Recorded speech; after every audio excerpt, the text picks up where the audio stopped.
Bueno, como ya mi compañero dijo, estamos en la recta final, pues, de esta conmemoración de los 100 años de la mecánica cuántica. Y pues, una teoría que no solo transformó nuestra comprensión del universo, sino que también nos enseñó que incluso la realidad tiene sus propias incertidumbres, aunque nosotros insistamos en medirlo absolutamente todo.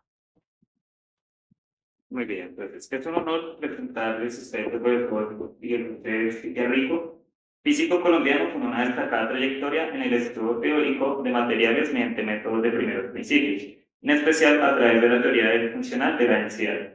Su trabajo ha abarcado el análisis estructural, electrónico, magnético y óptico de materiales en múltiples dimensionalidades, desde sólidos volumétricos hasta superficies inhomocables, con aplicaciones que van desde la energía y la espintrónica hasta la absorción de átomos metálicos livianos.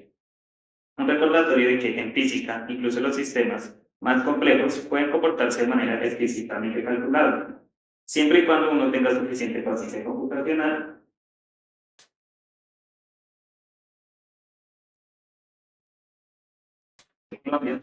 donde investigo la absorción y crecimiento de carbono en hidrato de galio mediante el TFT. A ello se suma su maestría en física, una especialización en ciencias físicas y su formación en base en física y matemáticas en la Universidad de Córdoba.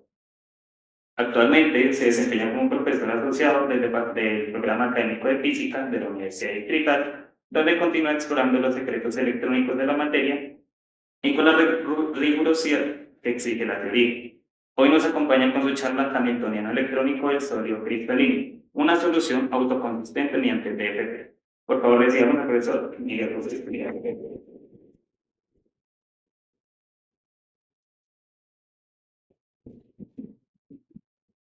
Gracias, Taler. Muchas gracias. Buenas tardes. Muchas gracias por tener paciencia para hasta esta hora, porque estaba a las 5. A los profes que están presentes y a los estudiantes, muchas gracias. Y Alfonso, muchas gracias por la invitación. Bueno, entonces les voy a contar sobre el Hamiltoniano electrónico del sólido cristalino, una solución autoconsistente mediante DFT. Espero, hay un poquito de ecuaciones por allí metidas, espero no aburrirlos. Trataré de, digamos, ser lo más conciso posible. Y terminaré la presentación con un ejemplo, unos resultados de unos cálculos en un ejemplo particular. Bueno, como Dalero dijo, mi nombre es Miguel Espitiarrico. Actualmente estoy vinculado al programa académico de física, aunque llevo en la universidad alrededor de 22 años. Bueno. Bueno, entonces, como manera de introducción, nosotros sabemos que, ¿no se oye? Bueno, dependiendo de la disposición de los átomos en la celda unitaria, pues tenemos 14 redes conocidas como redes de Bravais. Ahí tenemos los nombres desde el triclínico hasta el cúbico. Y dependiendo también de las operaciones de simetría, tenemos un total de 230 grupos espaciales. Es importante esta información porque cuando nos disponemos a estudiar un compuesto en particular, pues necesariamente tenemos que tener esta información previamente. Desde el punto de vista microscópico, pues entonces pues un sólido cristalino se puede representar como un sistema de muchas partículas. Las esferas digamos, negras representan los núcleos y las esferas amarillas representarían nuestros electrones que se mueven e interaccionan allí, donde la carga del núcleo es Z por E y la del electrón pues es E. Entonces, tenemos el hamiltoniano completo del sólido cristalino, que tiene las siguientes contribuciones de energía: la energía cinética de los electrones, energía cinética de los núcleos, primero, energía cinética de los electrones, energías de interacción electrón-núcleo, energía de interacción electrón-electrón y energía de interacción núcleo-núcleo. Bueno, Claramente, entonces, el problema a resolver es la siguiente ecuación. ¿Qué dificultades tiene resolver esta ecuación? Pues que es un sistema de multicompuesto, tenemos muchas partículas que tienen 3p para los núcleos más 3n para los electrones, grados de libertad que están acoplados. Adicionalmente, debido a la naturaleza de la interacción columbiana entre dos partículas, la ecuación de Schrödinger pues, no es separable. Eso ya representa un problema pues, para el cálculo o para la solución analítica de este sistema. Por lo tanto, claramente se debe recurrir a algunas aproximaciones. La primera aproximación, quizás la más importante, es la aproximación de Bohr-Oppenheimer. ¿Esta qué establece? Pues, para el caso más sencillo del átomo de hidrógeno, sabemos que la masa del núcleo o del protón es alrededor de 1836 veces mayor que la del electrón. Entonces, en general, la aproximación establece que, dado que la masa de los protones es mucho mayor que la masa de los electrones, entonces la velocidad de los núcleos es mucho menor que la velocidad de los electrones, de tal manera que podemos considerar que los electrones ajustan su movimiento instantáneamente a un cambio de coordenada nuclear o al movimiento de los núcleos, de tal manera que podríamos considerar que los electrones están viendo en todo momento a los núcleos estáticos. En ese orden de ideas, nuestro hamiltoniano anterior pues va a sufrir algunas modificaciones.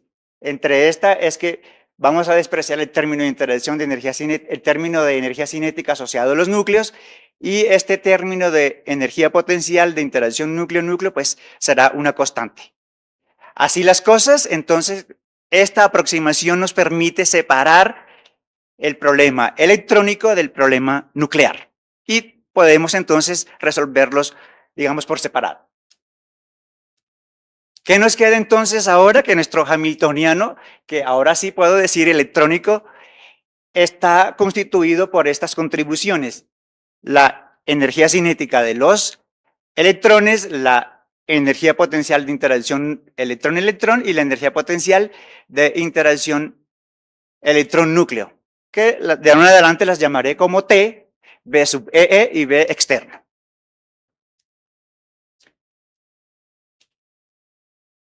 Nuestra ecuación a resolver ahora sería entonces el hamiltoniano electrónico aplicado a la función de onda, que depende de la posición del núcleo y de la posición de los electrones, que nos daría la energía del sistema por la función.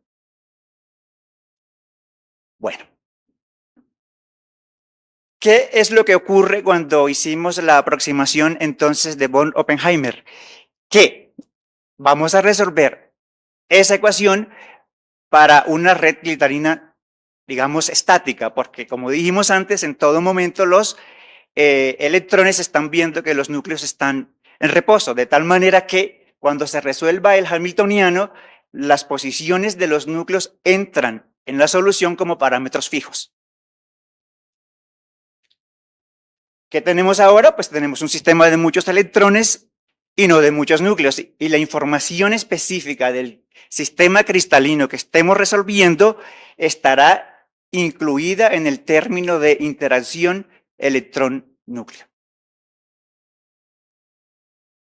Bueno, antes de entrar a decir cómo es el método de solución autoconsistente por DFT, quise hacer como un recuento histórico de los métodos pre-DFT o que aparecieron antes de la DFT, que apareció en el año de 1964 y 1965. Entonces, en ese orden histórico no están todos allí. Está el método de Hartree-Fock, electrones libres y cuasi libres, de Sommerfeld-Bloch en 1932. El esquema de enlace fuerte o tie binding en 1935, ondas planas aumentadas, APW en 1950, y en 1964 y 1965, como dije antes, aparece la DFT. Estos métodos pre-DFT todos resuelven el problema del hamiltoniano electrónico vía función de onda. ¿Cuáles de estos aún están vigentes? Bueno, luego de mi consulta en la literatura encontré que está el método de Hartree-Fock, el método de enlace fuerte, time binding, el método APW. Entre 1990 y 2020 aparecen, digamos, unos métodos post-DFT. Entre ellos están el método de fase de aproximación a la teoría, RPA, la teoría dinámica teórica de campo medio, DFT más U, es una extensión de la DFT estándar, DFT más PB0, y desde 2020 hasta hoy, con todo este desarrollo de la IA y todas estas cosas, encontramos Machine Learning Potential, y están esos métodos, Monte Carlo cuántico, métodos híbridos que involucran DFT más otras cosas. ¿Cuáles son los más usados en este momento?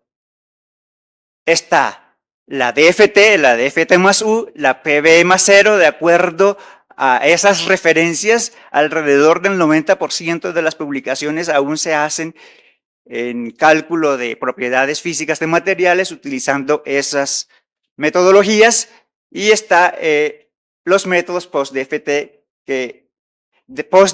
y algunos de los pre-DFT que también todavía son usados para ciertas cuestiones específicas. Bueno, ahora sí, queremos solucionar ese hamiltoniano electrónico, pero vía DFT. Entonces, para solucionar ese hamiltoniano a través de la DFT, se propone que en lugar de resolver ese hamiltoniano vía función de onda, se haga vía densidad electrónica.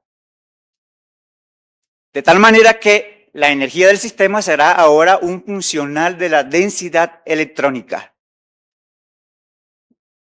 Esa teoría está fundamentada en los trabajos de Hohenberg y Kohn en 1964 y Kohn-Sham en 1965, ambos artículos publicados en Physical Review. Bueno,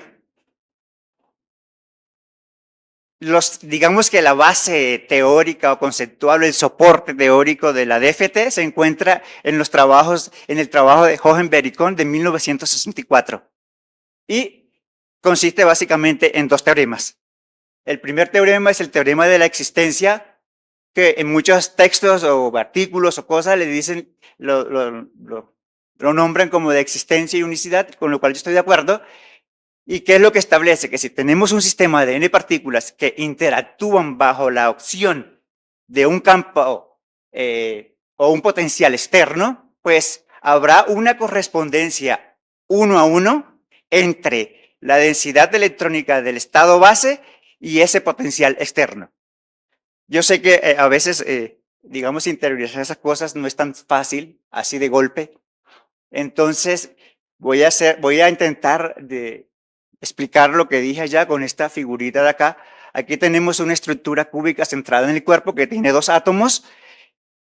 Entonces, esta estructura cúbica, los electrones se mueven en esas nubes, por así decirlo, azules, bajo la acción del potencial o campo externo generado por los núcleos que interactúan con ellos. Y en esa estructura, ese potencial externo va a definir de manera única la densidad electrónica del estado base y viceversa. Eso es lo que establece ese teorema. Adicionalmente, este teorema tiene pues una consecuencia o corolario, y es que si estamos en el estado base, en ese sistema, cualquier observable, sea la energía cinética o las potenciales, también se pueden expresar como un funcional único de la densidad electrónica de ese estado base. Pues se representaría de esa forma. El segundo teorema es el teorema de la minimización.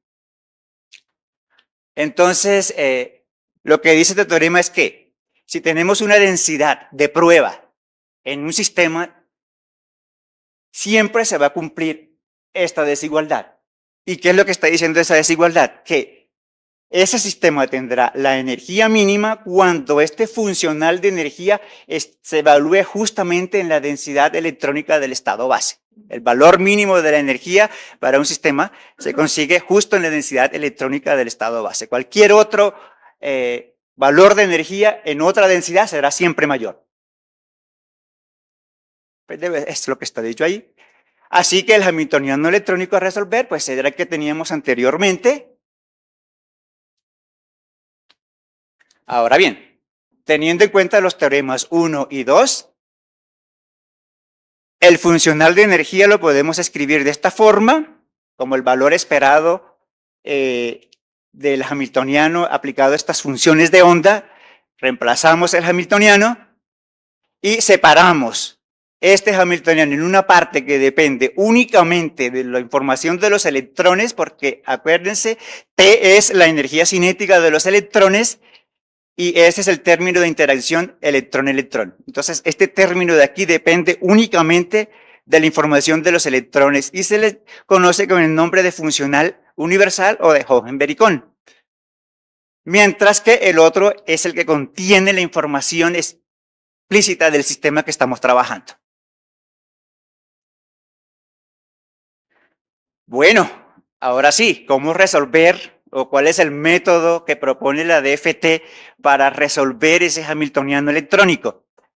Entonces, lo que ellos proponen es que cuando tenemos un sistema de electrones que interactúan en un sistema cristalino, aquí tenemos un sistema de electrones interactuantes, este sistema de electrones interactuantes lo podemos mapear con un sistema de electrones no interactuantes siempre que la densidad electrónica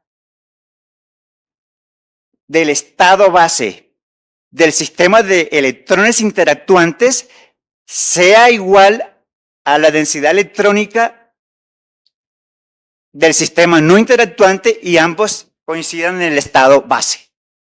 Es decir, para los dos sistemas, tanto el real como el que se propone, tienen la misma densidad electrónica del estado base. Así las cosas, bueno, debido a esta metodología, Walter Kohn y Liu Shan ganan el Nobel de Física en 1998. ¿Qué nos permite entonces esa, digamos, estrategia? Pues que podemos desacoplar el término de interacción electrón-electrón, porque como los electrones son ahora independientes, es como si no se vieran uno con el otro, pues ese término ya no me va a afectar en la solución, de tal manera que pasamos de tener una ecuación de Schrödinger de n electrones que interactúan, ahora a resolver n ecuaciones independientes de Schrödinger de n electrones que no interactúan, lo cual obviamente es más eficiente y puede que sea posible. Entonces, teniendo en cuenta todo lo anterior y aplicando un método variacional para minimizar el funcional de la energía y una cantidad de pasos matemáticos intermedios, vamos a llegar a un hamiltoniano electrónico que también se le da el nombre de hamiltoniano de Kohn-Sham y que viene dado por esta expresión, un poco más larga que el hamiltoniano que tenía anteriormente, ¿verdad? ¿Qué tenemos aquí ahora? Este término es el término de energía cinética para el sistema de electrones no interactuantes. Este es el término de Hartree. Este es un término que da cuenta de la correlación e intercambio entre los electrones, llamado el potencial de intercambio y correlación, y el potencial externo que teníamos en el otro hamiltoniano. Y bueno, aplicado a una función phi sub i, que nos da la energía del sistema por la función phi sub i. Obviamente ahora este i corre desde el primer electrón hasta el último electrón.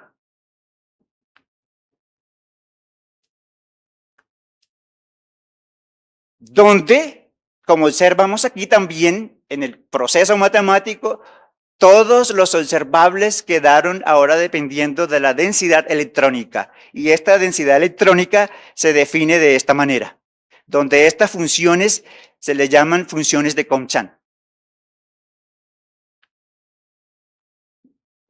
Como vemos aquí, entonces, el hamiltoniano depende de la densidad electrónica, pero esta a su vez depende de las funciones de Kohn-Cham. Entonces, ese sistema obviamente es un sistema de ecuaciones no lineales y ese sistema es el que vamos a resolver de manera autoconsistente mediante algún código computacional.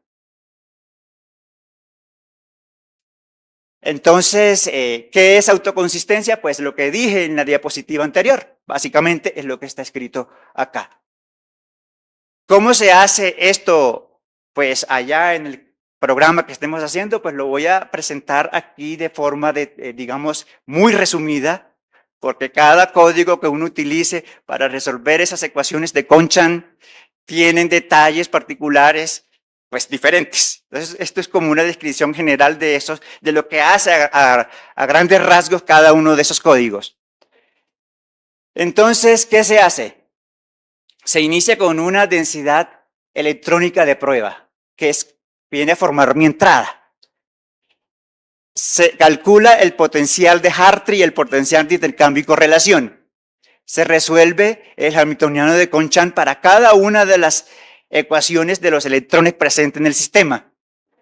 Cuando se resuelve ese hamiltoniano, se determinan las funciones propias de cada una de las ecuaciones. A partir de ella, obviamente, construimos una nueva densidad electrónica. Esta densidad electrónica se compara con la de entrada y si satisface un criterio de convergencia previamente escogido, entonces hemos llegado a la solución para ese ciclo. Si no es así, se repite nuevamente trayendo esta densidad de carga como punto de partida o parte de esa y se repite el ciclo. Eso es un ciclo iterativo hasta que se logre tener la convergencia que se estableció previamente. Bueno, aquí quise meter esto es para decirles que cuando uno tiene un sistema cristalino, en el sistema cristalino, en los átomos podemos distinguir dos clases de electrones. Los electrones del core que están ubicados en los orbitales más profundos, están fuertemente ligados, casi que no reaccionan con nada. Y bueno, y los electrones de valencia que están ubicados en las capas más externas y estos electrones son los que esencialmente le dan las propiedades a los materiales. Entonces, ¿por qué este comentario? Porque hay programas de cómputo, de cálculo computacional como el Wien2K, Crystal y otros que resuelven estas ecuaciones de Kohn-Cham resolviendo el hamiltoniano para todos los electrones. Obviamente, eso va a tener una consecuencia en el costo computacional. Y hay otros programas de cómputo como el Quantum Espresso, BAS, Avinit, Castep, Siesta, etcétera, que solucionan el hamiltoniano de Kohn-Cham únicamente para los electrones de valencia.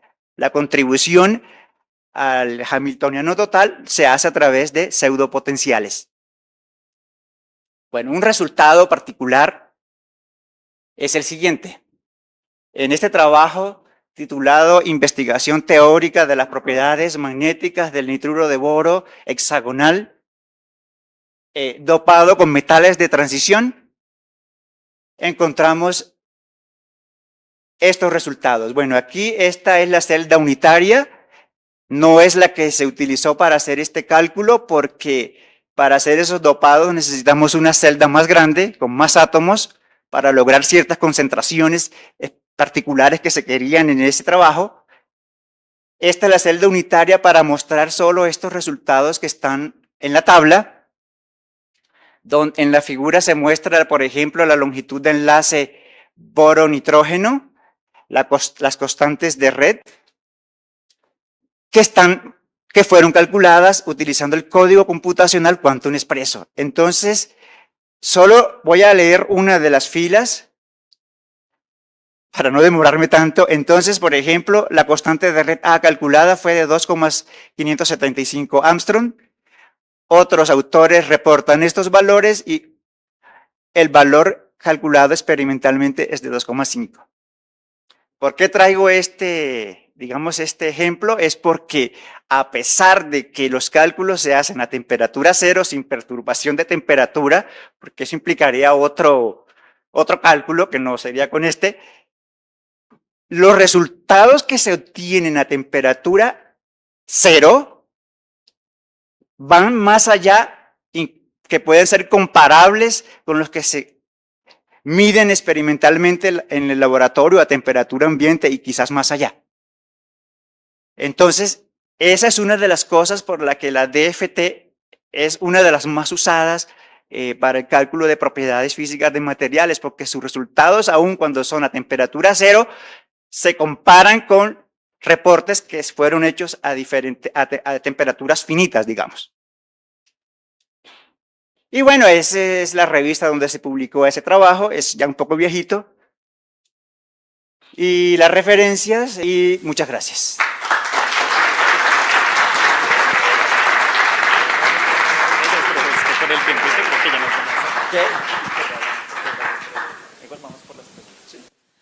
Vale, muchísimas gracias, profe Miguel Espitia. Entonces, abrimos un espacio concreto, 2 preguntas o palabras. Entonces, listo. Profe César. Profe Miguel, muchísimas gracias por esa excelente charla. Bueno, en ese enfoque, este cálculo está hecho a temperatura cero. Y entonces supongo que por eso, digamos, el tipo de interacciones de red, como los fonones, pues no tienen lugar. Pero si quisieras, digamos, hacer ese tipo de consideraciones. Toca pasar de la DFT estándar a otra aproximación. Ya lo que está diciendo que ya no es temperatura cero para la DFT. Bueno, tocaría entonces, ya esta DFT estándar con la que se hizo el cálculo, pues pues no sería válida en ese sistema porque estamos a temperatura finita, mayores de cero. Podría ser, como va a haber excitaciones, podría ser con DFT dependiente del tiempo. Okay. O alguna cosa de dinámica molecular o no sé, de este estilo podría ser. Bueno, y la otra es de este método de autoconsistencia para resolver las ecuaciones. Se me hace similar a ese método de relajación con el que se resuelven, por ejemplo, esa ecuación de Laplace, o pues en el sentido de que se va evaluando un valor y se va corrigiendo iterativamente. En ese sentido, sí, son parecidas a lo que también les puso Carlos hace un momento, que decía que venía, miraba el valor y si no, después volvió otra vez allá. Eso es en el sentido de iteración. Ok, bueno, muchas gracias.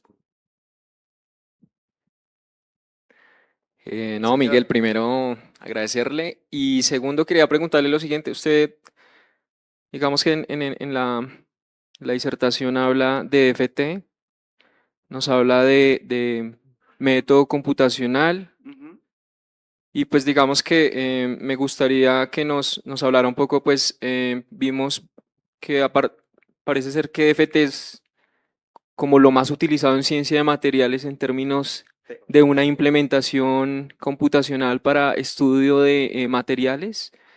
Yo lo que veo, pues lo que nos comentó es que pues, aparentemente tiene muchas bondades. Veo que se habla de precisión, de periodicidad, veo que se habla de eficiencia, veo que se habla de un método autoconsistente.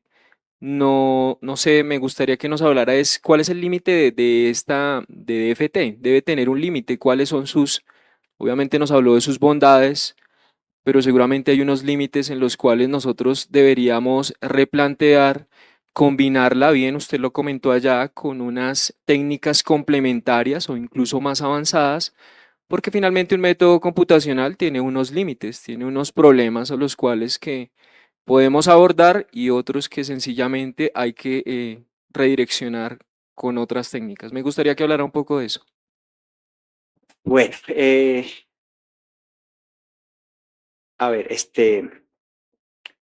a ver cómo lo abordo para no extenderme tanto. Bueno, claramente hay unos límites para la DFT. Por ejemplo, porque eso tiene que ver también con el costo computacional, ¿no? Porque entre más partículas tenga el sistema cristalino que quiero estudiar, pues más costo computacional voy a tener. Entonces tiene que ver con el tamaño del sistema que quiero estudiar. Por ejemplo, las moléculas que mostraba la profesora en la diapositiva anterior, si la quisiera hacer por DFT, eso sería muy complicado, porque entre más pequeñas son, más átomos necesito para hacer la simulación. Entonces, una limitante podría ser esa, la del tamaño del sistema que quiero estudiar. Listo, perfecto. Aquí terminamos ya por premura del tiempo. Profe, muchísimas gracias. Despedamos al profe Spitia. Y tenemos ya unas palabras de cierre para el evento, el profesor José Alfonso Leiva. No, una palabra. Gracias. No, pero gracias a ustedes, no, gracias. Sin ustedes esto no va. Entonces, gracias.